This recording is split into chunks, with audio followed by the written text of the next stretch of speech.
Think about the last time you were completely alone. No plans, no notifications, no one expecting anything from you. What happened in that silence? For most people, something uncomfortable creeps in almost immediately. A restlessness, a low-grade anxiety that's hard to name. The hand reaches for the phone before the brain even makes a conscious decision. The TV turns on not because there's something to watch, but because silence itself has started to feel like a problem that needs solving. And if you ask these people why, really why, they can't quite explain it. They just know that being alone, truly alone, feels like something is missing. But then there's another kind of person entirely. This person can spend an entire weekend by themselves, no plans, no social obligations, nowhere to be, and come out on Sunday night feeling genuinely full, not lonely, not like they wasted 2 days, not guilty, just settled, recharged, like they had a long private conversation with someone they deeply respect and that someone was themselves.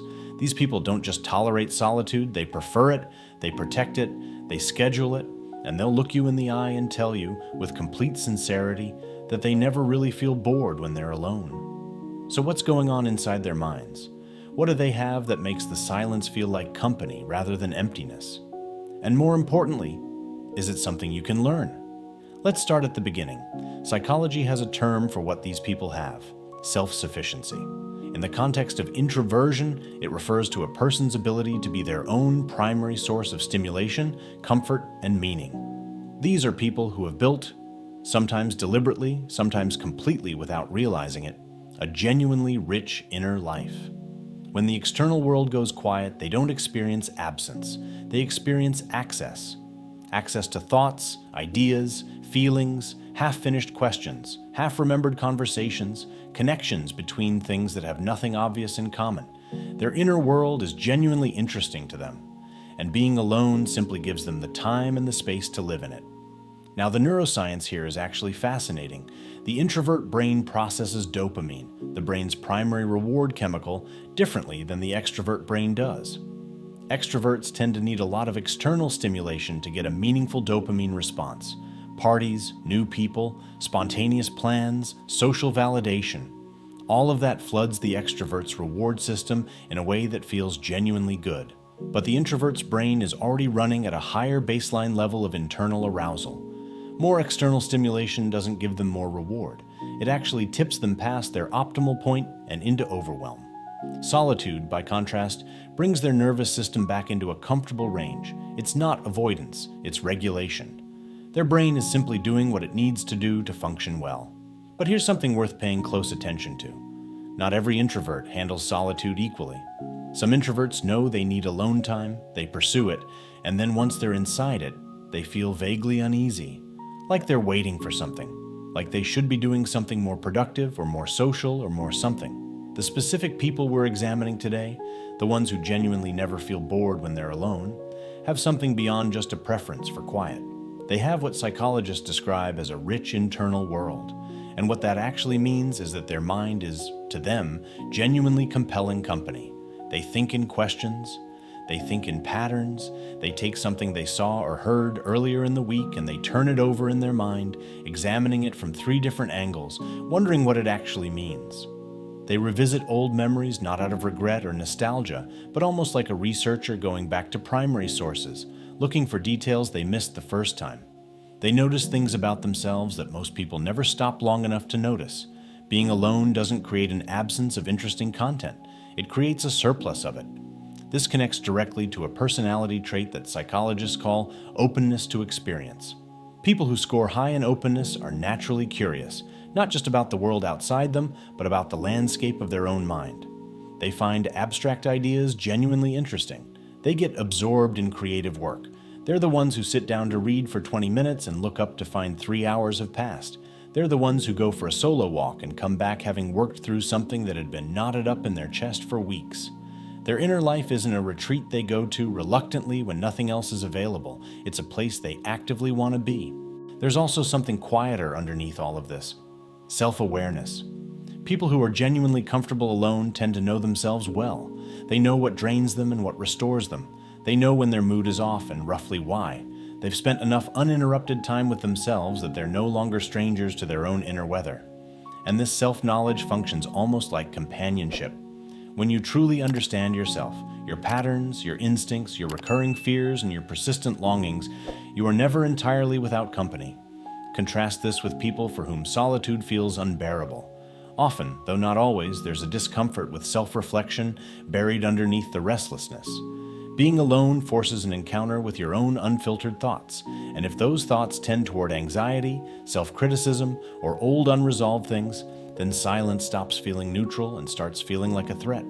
The constant noise of social life, the packed schedules, the group chats, the always something to do, becomes a way of outrunning that encounter. Busyness stops being productivity and starts being armor. The self-sufficient introvert, by contrast, isn't outrunning anything. They've sat with themselves enough, or they're simply built in such a way that their own mind isn't a place they're afraid to enter. They can be alone without needing to immediately escape it. There is a concept in attachment psychology called secure attachment, the deep internal sense that you are fundamentally okay, regardless of who is or isn't present with you in this moment. People with this quality can spend a Friday evening alone without it triggering any story about what that means about them. They don't interpret solitude as rejection. They don't hear silence as evidence that they are unloved or unimportant. They're anchored inside themselves, and that anchor makes aloneness feel safe rather than threatening. They exist fully, even when no one is watching, and this is where it gets genuinely important, because people who are comfortable alone tend to have better relationships, not worse ones. When you don't need other people to rescue you from yourself, you engage with them differently.